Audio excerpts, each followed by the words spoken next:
അപ്പോൾ guys new year ആയതുകൊണ്ട് തന്നെ നമുക്കിത് ഒരു പ്ലാനും ഇല്ലാണ്ട് നമ്മൾ പുറത്തേക്ക് ഇറങ്ങിയിട്ടുണ്ട്. ഇപ്പം നമ്മൾ കറൻ്റ് ഉള്ളത് നമ്മുടെ ഷോപ്പിങ്ങിനൊക്കെ വരാറുള്ള വാൻഡ പ്ലാസ ഇല്ലേ, അതിൻ്റെ മുന്നിലാണ്. മോളിൻ്റെ ഉള്ളിൽ ജസ്റ്റ് ഒന്ന് കയറിയിട്ട് ഇറങ്ങാമെന്ന് പറഞ്ഞ് പോയതാണ്. തിരിച്ചു വന്നപ്പോൾ ഇതാണ് അവസ്ഥ.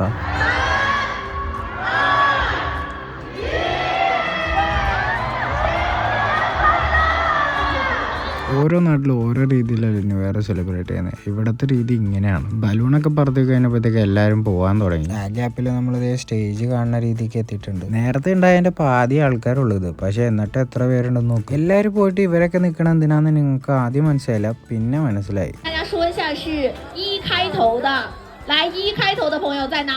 ഏകദേശം നിങ്ങൾക്കും കാര്യങ്ങൾ മനസ്സിലായെന്ന് തോന്നുന്നു. ഇന്നത്തെ സ്റ്റാർ ഈ കൂപ്പൺ ആണ്. എല്ലാവർക്കും ഈ കൂപ്പൺ ഫ്രീ ആയിട്ട് കൊടുക്കും. എന്നിട്ട് അതിൽ നിന്ന് സെലക്ട് ചെയ്യുന്ന ഒരു നമ്പർ ഉണ്ടാവും. ആ നമ്പറിൽ അടിക്കുന്ന ആൾക്ക് iPhone 17 Pro. അതുകൊണ്ടാണ് ഇവിടെ ഇത്രയും തിരക്കും അടി നടക്കുന്നത്. ഇനി ഇത് കിട്ടുന്ന ആരാണ് ഭാഗ്യവാൻ നമുക്ക് നോക്കാം.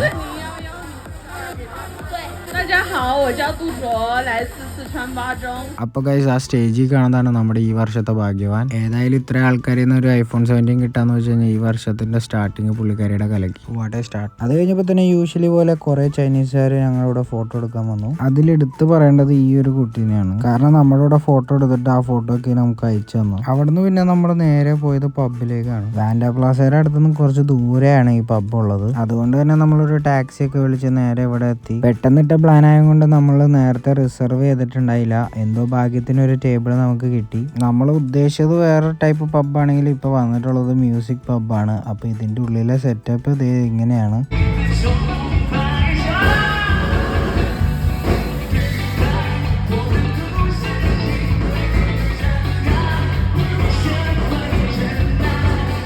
യൂഷ്വലി ചൈനയിലെ പബ്സിലൊക്കെ ഇംഗ്ലീഷ് സോങ്സ് ഉണ്ടാവാറുണ്ട്. പക്ഷെ ഇവിടുത്തെ പ്രശ്നം എന്താണെന്ന് വെച്ച് കഴിഞ്ഞാൽ അവസാനം വരെ ഈ ചൈനീസ് സോങ്സ് മാത്രമേ ഉണ്ടായുള്ളൂ.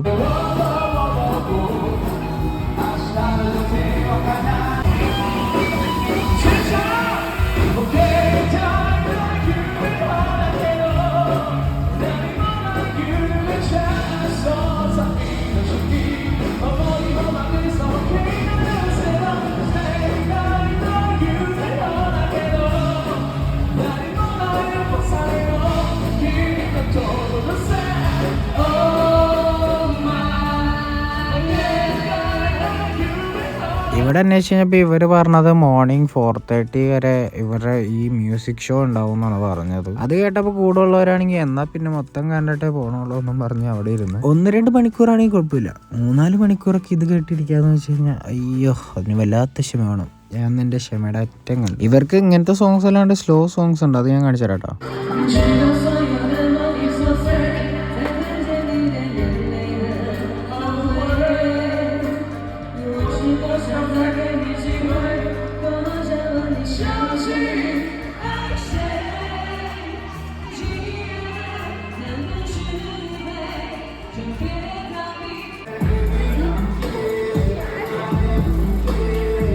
ഇതാണ് ഞാൻ പറഞ്ഞ ഇംഗ്ലീഷ് സോങ്സ്. ഇങ്ങനെയാണ് ഇംഗ്ലീഷ് സോങ്സ് ഇപ്പോൾ ഈ ഒരു പബ്ബിൽ പ്ലേ ചെയ്തത്. പരിപാടിയൊക്കെ കഴിഞ്ഞ് ഓരോരുത്തരായിട്ട് പോയിട്ടുണ്ട്. പിന്നെ കുറച്ച് പേരേ ഉള്ളൂ. നമ്മളിവിടുന്ന് പോകാണ്ട് ഇതിൻ്റെ അകത്ത് തന്നെ ഇരിക്കുന്നതിന് 2 റീസൺ ഉണ്ട്. സമയം ഏകദേശം വെളുപ്പായതുകൊണ്ട് നല്ല തണുപ്പുണ്ട്. പുറത്തിറങ്ങിയാൽ വേറെ ഒന്നും ചെയ്യാനും ഇല്ല. രണ്ടാമത്തെ റീസൺ എന്താണെന്ന് വെച്ച് കഴിഞ്ഞാൽ നമ്മുടെ ഡോർമെറ്ററി മോർണിംഗ് 6:30 തുറക്കുള്ളൂ. ഏകദേശം 6 o'clock ആയപ്പോഴത്തേക്കും നമ്മൾ നൈസായിട്ട് അവിടെ നിന്ന് ഇറങ്ങിയിട്ടുണ്ട്. ഇവിടെ നിന്ന് എത്രയും വേഗം ക്യാബ് ബുക്ക് ചെയ്ത് നേരെ റൂമിൽ പോയി കിടന്നുറങ്ങിയാൽ മതി. അപ്പോൾ ഗൈസ് ഇങ്ങനെയായിരുന്നു എൻ്റെ ന്യൂ ഇയർ. അപ്പോൾ നിങ്ങളുടെ ന്യൂ ഇയർ എങ്ങനെ ഉണ്ടായിരുന്ന താഴെ കമൻറ്റ് ചെയ്യും. Wishing you all a happy new year. See you guys on the next video.